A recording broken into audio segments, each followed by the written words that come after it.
How do you feel when you hear the word sacrifice? It's more fun words to think about, right? Sacrifice can't always be fun. It almost never is. Wouldn't be called sacrifice if it was.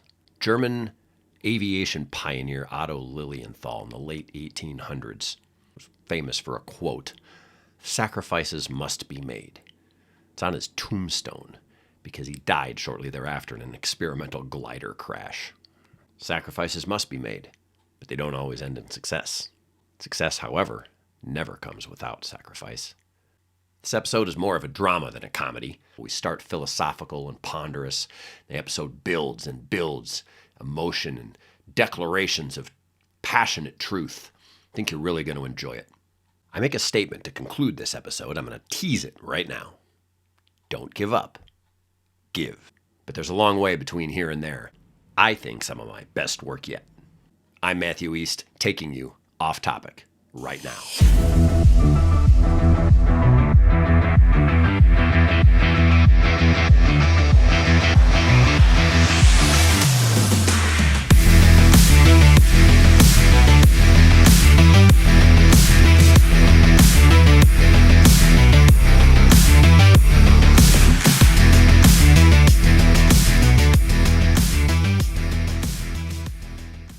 What is sacrifice?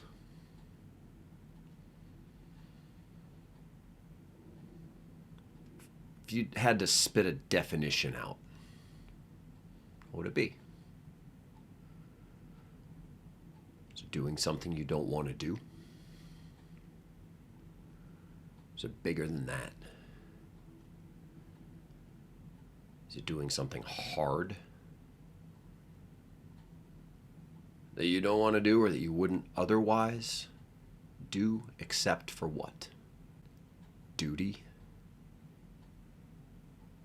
Honor? Love? If sacrifice is doing something you don't want to do, then the doing of it becomes resentment, or it doesn't become resentment, but it's kind of the effect. Okay, I have to do this. Is that sacrifice? Maybe what drives the doing is what defines sacrifice or defines the reason. You can really just not want to do something and do it because it's your duty.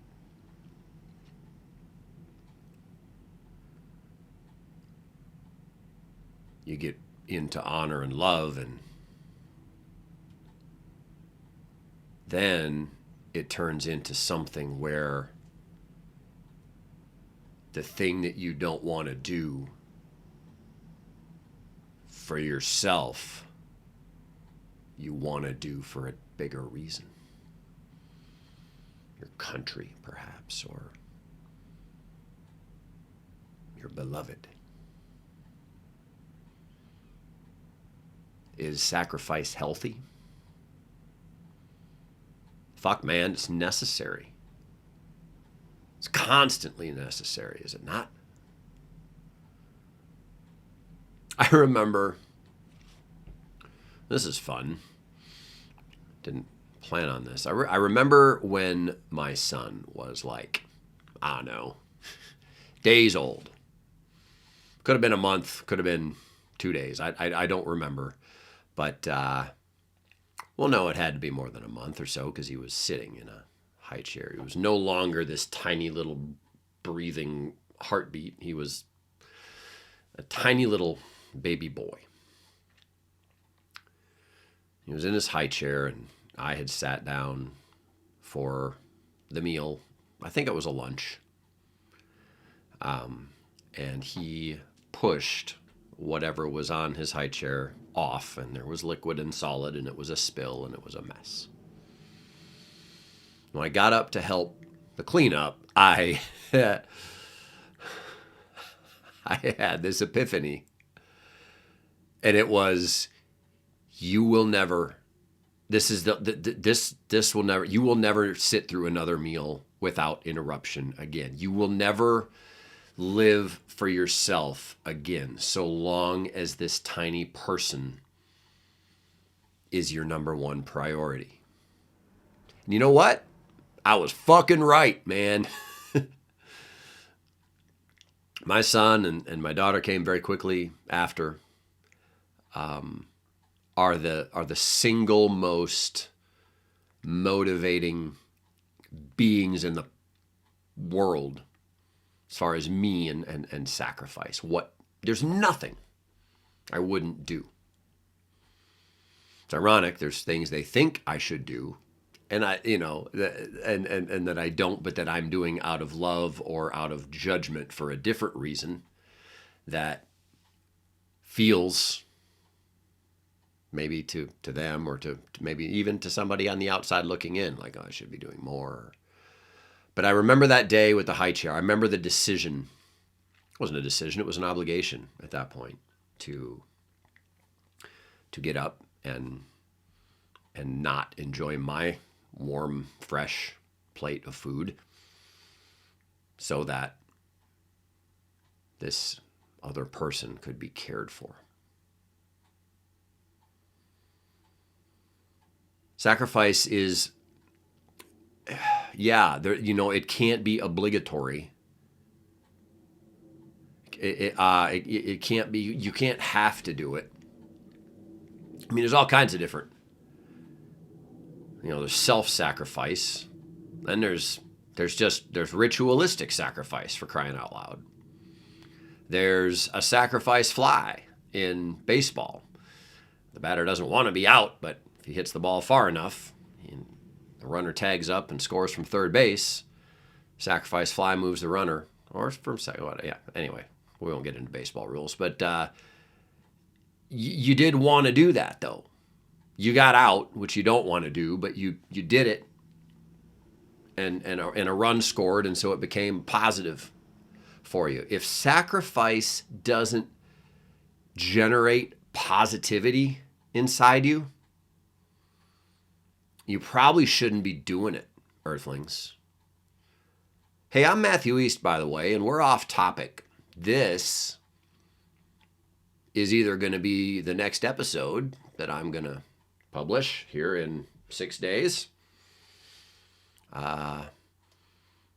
or it's just me processing.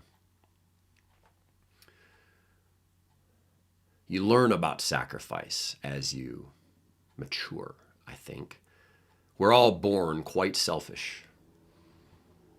You think of the infant, hungry, cries, I am uncomfortable, fix it.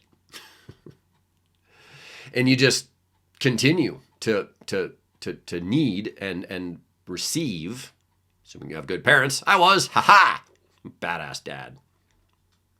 But I didn't like that stuff early on, by the way. We'll get back to that in a minute, maybe.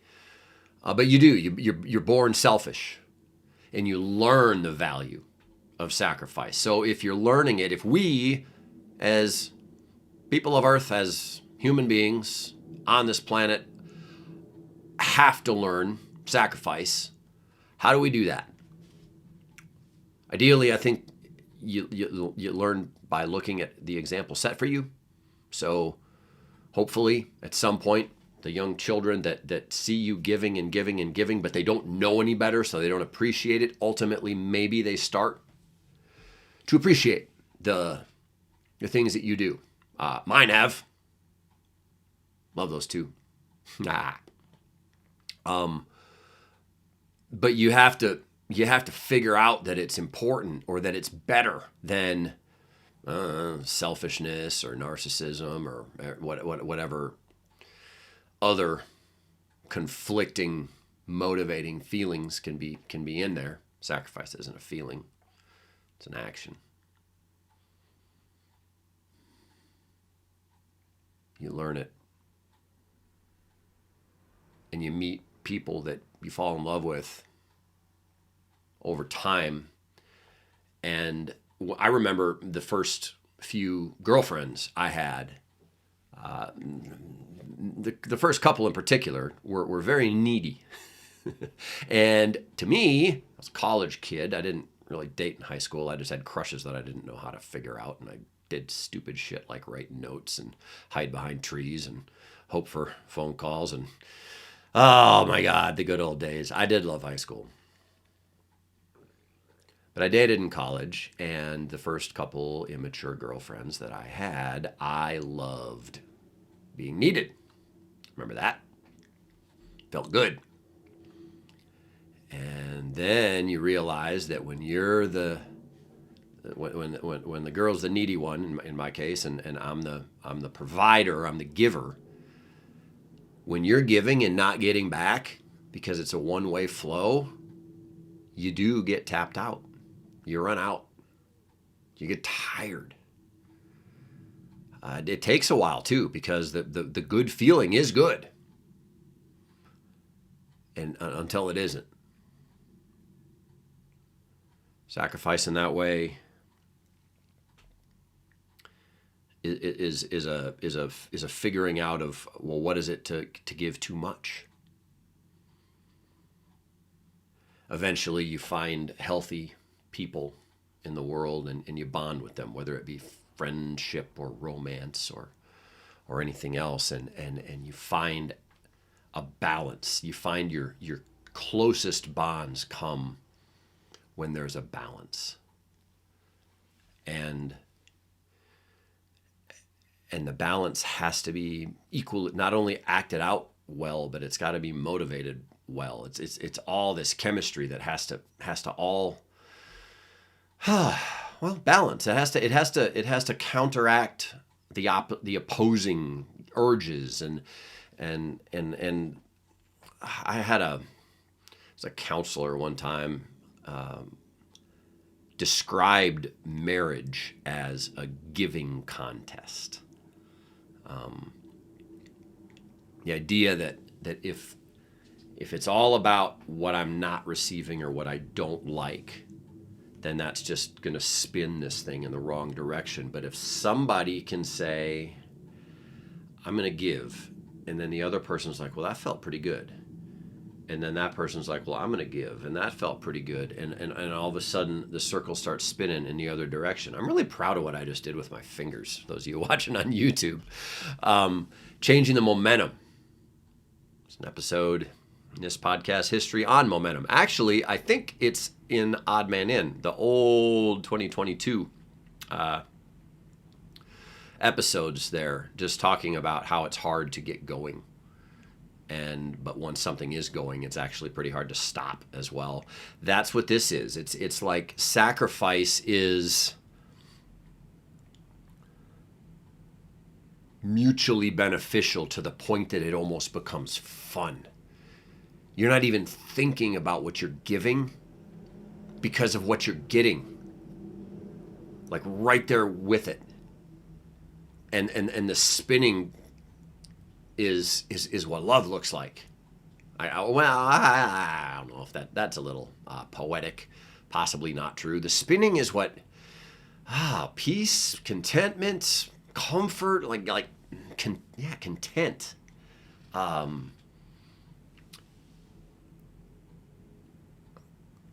As a parent, you're giving to your children without getting anything back. But you know it's what you do. It's what you have to do. I always said as a parent that I became better and better as a dad, like the older my kids got. Not that I didn't do my job when they were super young. I changed all the diapers I was supposed to and got up from my meal and cleaned up the spilled Cheerios and milk, whatever. Whatever it all was.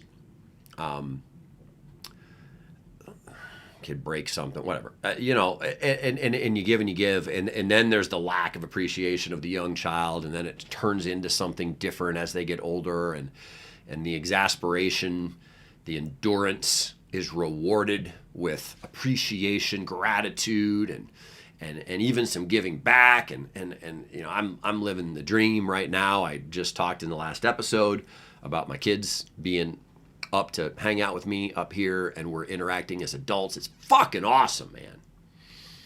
All the sacrifice was worth it. Holy shit. There's a reason I just turned on the camera and started talking tonight. All the sacrifice was worth it, man.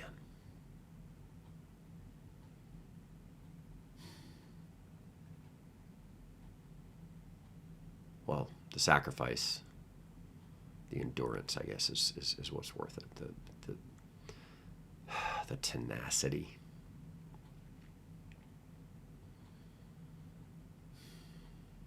I've lost some things in my life that I made sacrifices to try to gain, to try to hold on to.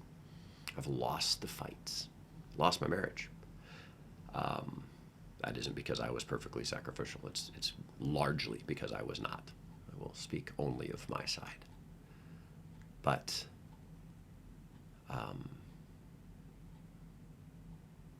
I've lost my job after over 4 years of sacrifice related to something I loved very much that I chose to sacrifice so that I could fly airplanes. And I haven't lost the last fight there. There's still things happening trying to put me back where I came from. Left seated flight deck of an Airbus. Good times. But not all sacrifice results in a win. But I'll tell you what results in a loss is the lack of sacrifice. You might not win every time you sacrifice. You will not win if you don't learn how to do it. Ha! That's good.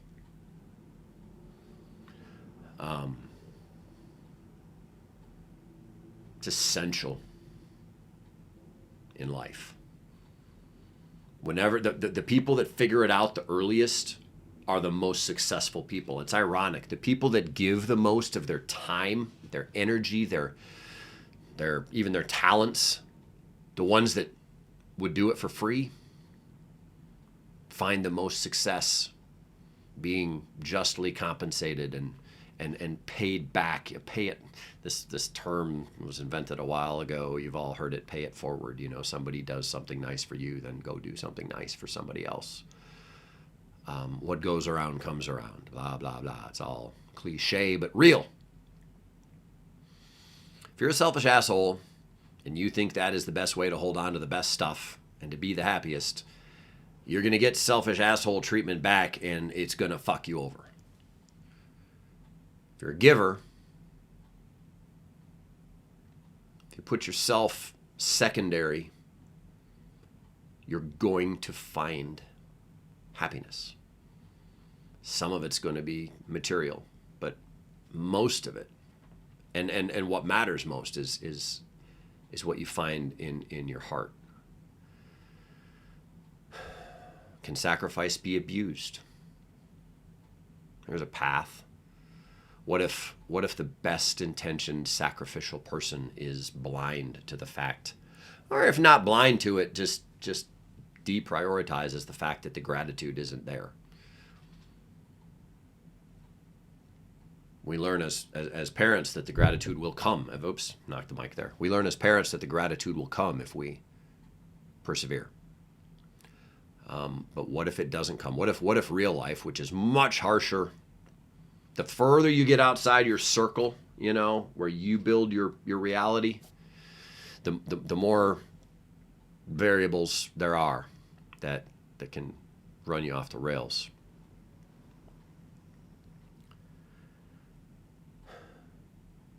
But if sacrifice goes unappreciated, or if it's taken for granted, even among adults, at some point it becomes a liability. Yuck. It's like the soldier who goes and jumps on the grenade to save his comrades that are in the bunker with him right before the fucking plane flies overhead and drops the megaton bomb and kills it all anyway.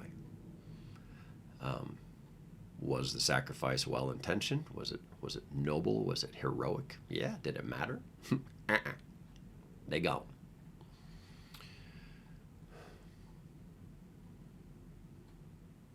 But was that soldier wrong? Holy shit. You know, if you get into eternity, and you should sometimes, you can say that a soldier wakes up in heaven and knows he did the right thing, even though nothing good came of it. But on the worldly, practical, flesh and blood, finite, practical, to set it aside, there's a point at which sacrifice becomes a liability. That point is the point at which it is undervalued, underappreciated.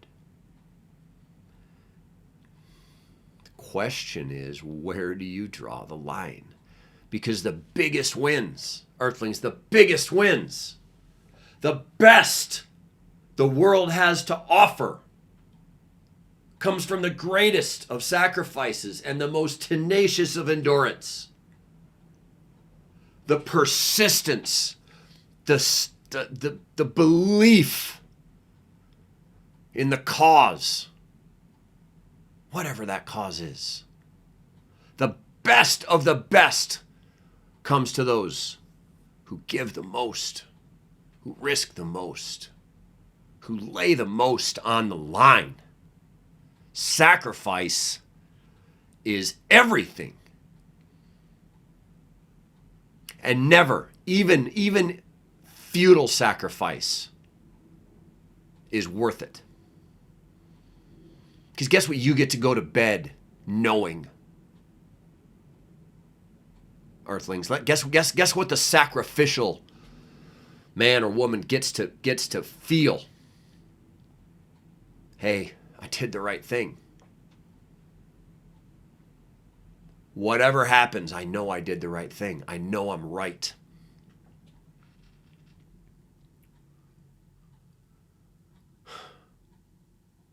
Sacrifice is,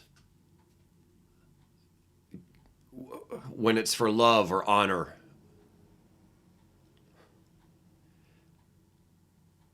there's no greater gesture. The selfish. Let me talk about selfish for a minute. I was a selfish young adult. No question. My 20s were spent trying to get to the front of the line faster, cutting if necessary, get the best before it was gone, worry not about what you may be depriving someone else of. And what's scary is I was good at it, man. Like, I just remember I would even acknowledge to people I knew, like friends and shit, that like I'm a selfish person. But it served me well, I would say. I've been good at subtly working things to my advantage, even if I knew it was going to cost someone else something. And I was quite successful in early life with setting goals and making plans and executing those plans and achieving those goals and then setting new goals and repeat, rinse, repeat. Some of that was at the cost of something else, maybe something more important to a more mature person or with a more mature worldview. But I was selfish.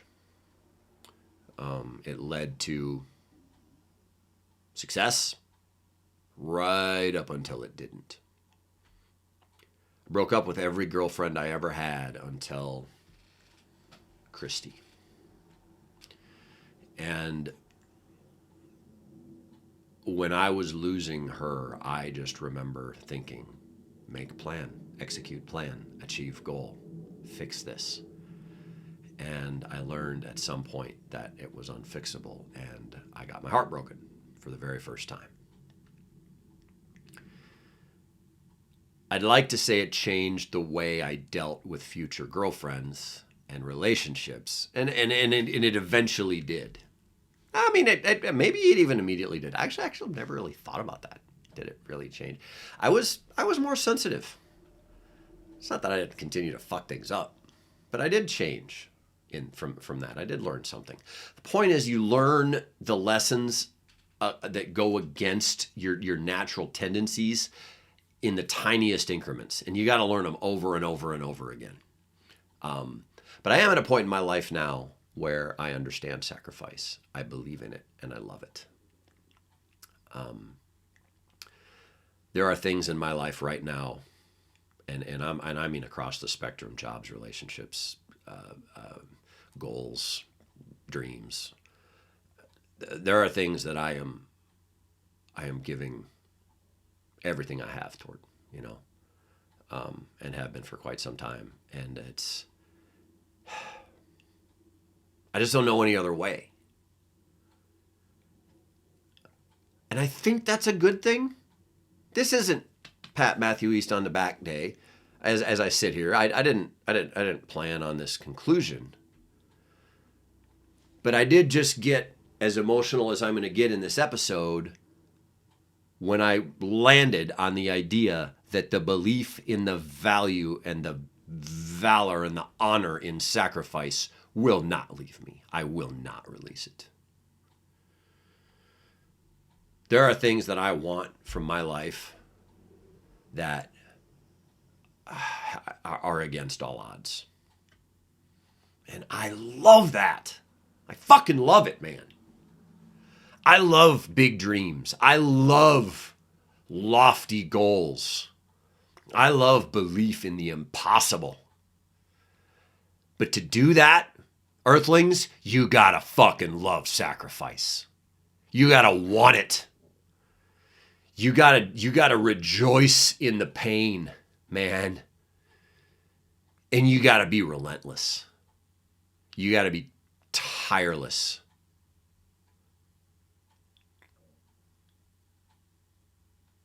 The other thing I learned in life too is like, you gotta give the things that are most important to you everything you've got, because even if you fail, at least then when you move on in a new direction, you can look back and say, I left it all out there. Sport's a great metaphor for that. We left it all on the field. They were just better. Well, that's better than we fucked up. We should have won, or we got lazy. We should have won. You leave it all on the field, guys. You just and the game is over when the game is over, but you don't quit early. Giving is awesome. Sacrifice is noble. Can it be abused? Yeah. But it's going to come around, man. It's going to come around. If you're stuck right now, don't give up. Give. I'm Matthew East. We've been off topic. Thanks for being here. We'll see you next time. All right, Earthlings, if you made it this far, why not take it a step further and give me a quick subscribe? I'm going to show you energy, diversity. We're going to make you smile and laugh and think in this rebirth of Off Topic. We're finding our groove here in 2026, and we're going to get you 3 episodes a month on the 7th. So look for us on the 7th, 17th, and 27th. Also, check out the email address and phone number on your screen if you'd like to participate. Take a screenshot, write it down, replay it, whatever you got to do. But reach out. I'd love to hear from you. This is Matthew East signing off, and we'll see you next time.